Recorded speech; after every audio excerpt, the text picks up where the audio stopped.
Bueno, vamos a hacer como que un breve recuento de dónde estamos y a dónde vamos. Este curso consta de tres partes principales. Uno es el estudio bíblico, que tiene que ver con exégesis, hermenéutica. La otra es el bosquejo, que es la homilética, cómo lo voy a preparar, cómo lo voy a ordenar para presentarlo, para predicarlo, enseñarlo. Y la tercera es la exposición, que tiene que ver con cosas de oratoria, que ahí nos vamos a dedicar poquito nada más con algunos comentarios y errores frecuentes a la hora de predicar. Entonces ahí vamos a enfocarnos un poquito. Normalmente una persona cuando va a predicar, en la parte del estudio le dedica 10 horas, 12 horas, 16 horas. En la parte del bosquejo le dedica 1 hora, 2 horas. Y en la parte de la exposición unos 40 minutos a 60 minutos. Entonces normalmente esto que está aquí, hasta aquí, es oculto para la gente. La gente nada más ve estos 40 minutos de exposición, ¿sí? Pero detrás hay como 10, 12, 14, 18 horas de trabajo que no se ve, que es oculto, ¿verdad? Pero que en cierta medida sí se nota a la hora de exponer. Cuando no está bien hecho este trabajo, sobre todo el del estudio, entonces la exposición puede ser muy redundante, muy inconsistente. La gente siente que está confuso, a veces se va muy extenso porque no sabe concretar las ideas y se le va y se va muy extenso, pero porque faltó el trabajo aquí. Y entonces en vez de 40 minutos, pues se toma 1 hora y media tratando de exponer algo y la gente percibe que le está dando vueltas y que no puede, y que va por un lado y por otro, y percibe como que está revuelto. En ocasiones lo que sucede es que si no está este trabajo detrás, lo que la gente percibe es que el mensaje es el mismo, que agarra un pasaje de Pedro y dice lo mismo, agarra un pasaje de Filipenses, dice lo mismo, agarra Éxodo y dice lo mismo, y siempre va a decir lo mismo, porque no hay suficiente trabajo acá detrás. Entonces, lo que dice es, bueno, pórtense bien, sean felices en su matrimonio, traten bien a sus hijos, y ya, da algunos consejos así, porque hay un hueco detrás, le falta fondo, ¿sí? Y ese finalmente se nota a la hora de exponer, que no está exponiendo el texto, ¿sí? Entonces, este es el trabajo más importante, el que se hace detrás. Y en la parte del estudio dijimos que íbamos nada más a distinguir 4 tipos de literatura: narrativo, profético, de discurso y poético. Nada más para entrar, así como para iniciar, ¿verdad? Ahorita ya hemos visto un poco el narrativo, el profético, y estamos en el de discurso. Quiere decir que ya vamos avanzando. Este es el plan que llevamos. Finalmente, en cada uno de ellos lo que tenemos que hacer es observar, interpretar y aplicar. En todos los tipos literarios vamos a hacer lo mismo: observar, interpretar y aplicar. Pero dependiendo del estilo literario, vamos a abordar el texto de diferente manera. Y aquí nosotros ya sabemos, en el narrativo, ¿qué vamos a hacer con el texto? ¿Qué vamos a observar en el narrativo? Aquí participamos todos. ¿Se acuerdan? Un inicio, Ok, vamos a observar la trama, ¿verdad? un desarrollo y un clímax.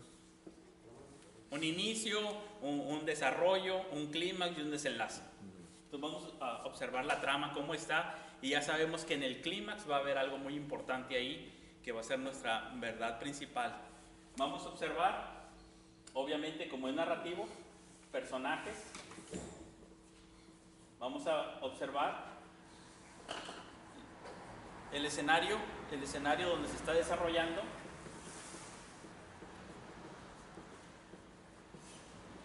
Vamos a observar en las narraciones que son de tipo hebreas, judías, vamos a observar algún juego de palabras. Aunque no sepamos precisarlo, sabemos que ellos ocultan a veces un juego de palabras. Dice, aquí está este juego de palabras por algo y algo significa. Normalmente el juego de palabras que ellos usan es para recordar la historia, hacerla memorable y ahí enfatizar la enseñanza principal. Entonces, esto va a ser muy, muy común, los juegos de palabras, y vamos a estar atentos a ellos porque así son el estilo literario de narración judía, ¿sí? Ellos juegan con eso y después un comentario bíblico nos va a ampliar y vamos a decir, aquí está el juego de palabras. El lugar se llama Gilgal, que significa rodar colina abajo. ¿Por qué? Porque ahí circuncidaron, es circular, como rodar. Y colina abajo, y rodó la maldad, pero también rodó la vergüenza, y ellos estaban circular en el desierto, y aquí acabó eso de andar dando vueltas en el desierto. Y entonces el rodar les recuerda su pecado y su perdón, les recuerda su andar en el desierto, la vergüenza y el término de esa vergüenza, les recuerda esa salvación de Dios, y el lugar se llama Gilgal. Entonces ya no se va a olvidar porque está implicado Gilgal, Gilgal, Gilgal. Circuncisión, círculos en el desierto, círculo cerrado, y entramos a la tierra prometida. Entonces ahí se cerraba eso. Entonces esa historia va a quedar memorable y ese lugar se va a llamar Gilgal. Y entonces nosotros ya sabemos que hay un juego de palabras. O, no sé, cuando el rostro de Dios, Peniel, ¿dónde vio el rostro de Dios Jacob? ¿Sí?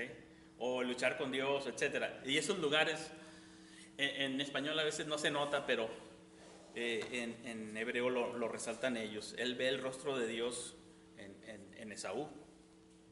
Dices, ¿cómo que en Esaú? Escenario. Escenario, ya nada más escribí hasta ahí, porque si no, no lleno aquí en este mini pizarrón. Entonces, ahí observamos la trama, que tiene un inicio, un desarrollo, un clímax y un desenlace. Observamos los personajes, observamos el escenario físico, temporal, cultural, en donde se está desarrollando esta escena. Y obviamente que en todo esto también vamos a observar las verdades del Evangelio, vamos a observar a Dios, como dijimos, a Cristo. Vamos a tener todos este tipo de observaciones, y ya hicimos nosotros un ejercicio de esto con Judá y Tamar, ¿verdad? Ahora tenemos en el profético, ¿qué vamos a observar? Vamos a observar primero cuál estilo es. Tuvimos varios estilos proféticos.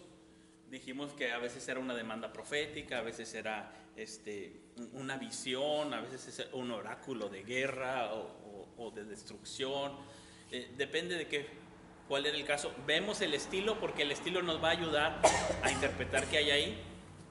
Y obviamente vamos a ver las figuras, porque ahí hay muchas figuras de lenguaje. Figuras comunes son como el fuego, es una figura recurrente en los profetas. El león o las fieras son figuras recurrentes. Tenemos ahí también una figura de esperanza que siempre va a estar, que es Sión. Sión va a ser la ciudad del gran rey, del Mesías, ya reinante, cuando todos los gobiernos del mundo se rindan ante ellos y ellos sean cabeza de naciones, ¿sí? Entonces ahí va a estar una figura muy importante para ellos, que va a ser Sión. Y entonces vamos a observar todas estas palabras, vamos a observar de qué trata, y obvio en todas estas observamos la atmósfera, cómo se siente, qué es, cómo hace sentir a las personas. Y eso lo vamos a tener muy presente, y cómo apunta a Jesucristo. Ahí observamos el Evangelio, a Jesucristo, etc. En las de discurso, bueno, estas son más sencillas ahorita y precisas. Aquí vamos a observar las conjunciones, las preposiciones y los verbos. Principalmente, si observamos eso, tenemos la línea de discurso de el que esté escribiendo o hablando, con preposiciones, conjunciones y verbos, y es donde estamos ahorita trabajando. Y ahí va a ser como que más sencillo, porque el discurso trata de ser preciso. El discurso, digámoslo así, hace violencia sobre el lenguaje, sobre las palabras, para hacerlas que signifiquen solamente una cosa. Nosotros sabemos que una palabra libre, una palabra normal, tiene muchas acepciones, es libre y tiene muchos significados. Una palabra en diferentes contextos puede significar muchas cosas, ¿sí? Es libre la palabra. El discurso lo que hace es que con violencia la acomoda para que signifique nada más una cosa. Se esfuerza por hacer que sea preciso y digamos que hace violencia del lenguaje, encerrándolo con conjunciones, preposiciones, para decir, esto es lo que quiero decir y esta es mi línea de pensamiento y nada más significa una cosa.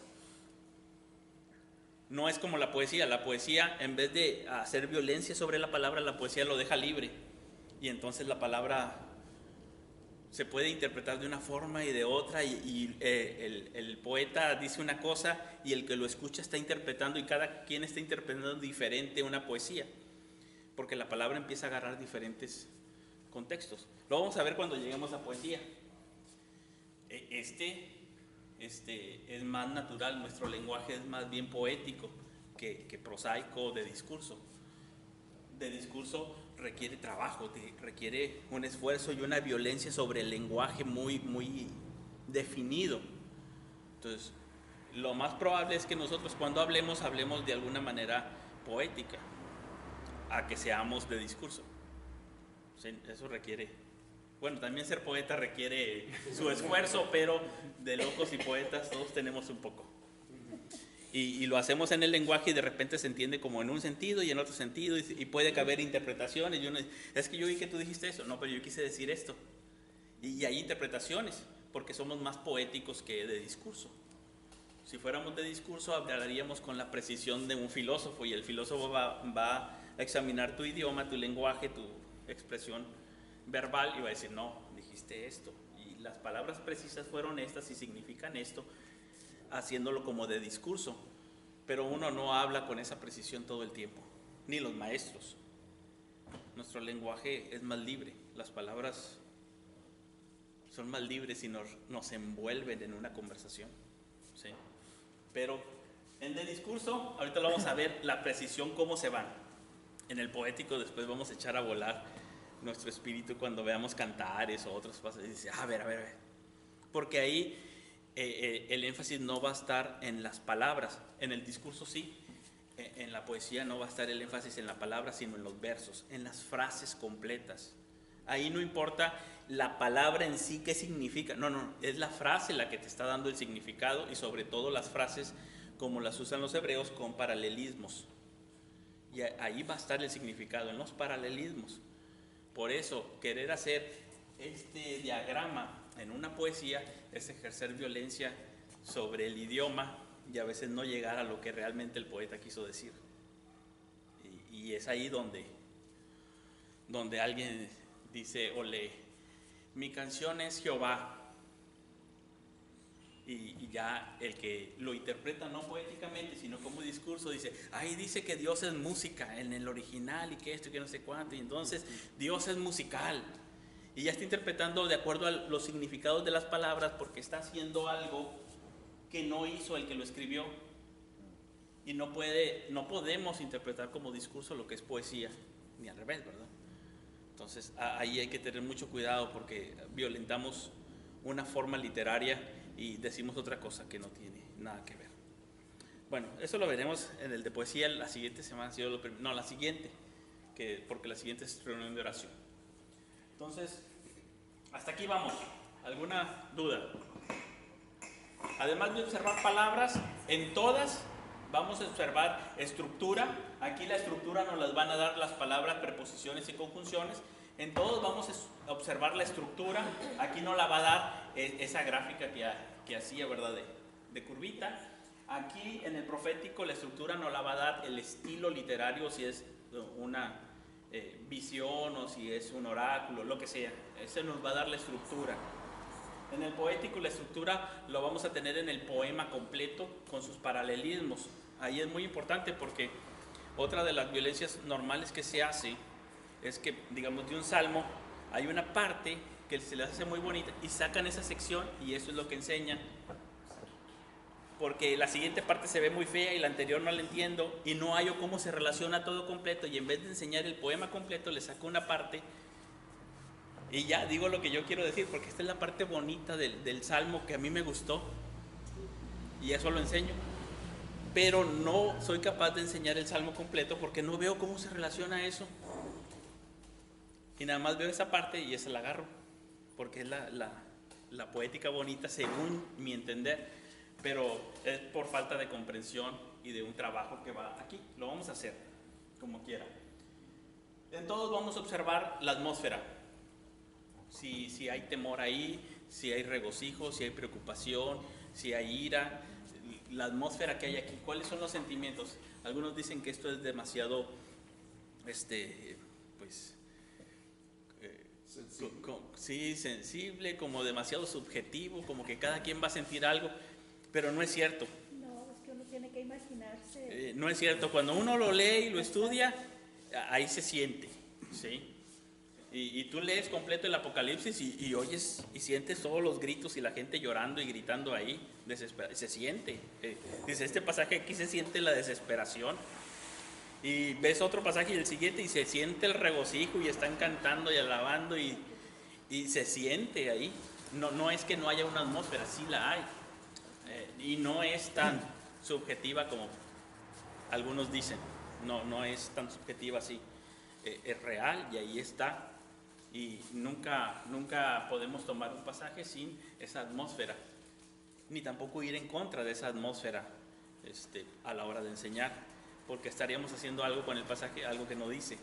Si la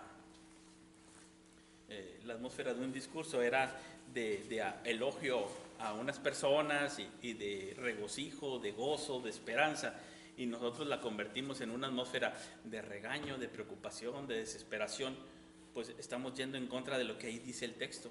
Estamos enseñando según el texto, pero con un ambiente totalmente diferente. Y a ver qué. No es lo que está diciendo el texto. A lo mejor son mi propia manera de estar viendo o percibiendo ahorita la situación que hace que yo me proyecte sobre el texto y yo proyecto mi desgano o desánimo o frustración o demás, ¿verdad? Porque también uno se proyecta al estar ahí, ¿verdad? Uno no es ajeno, uno tiene también pensamientos, sentimientos y todo, ¿verdad? Entonces, hasta aquí vamos. ¿Dudas o preguntas, comentarios?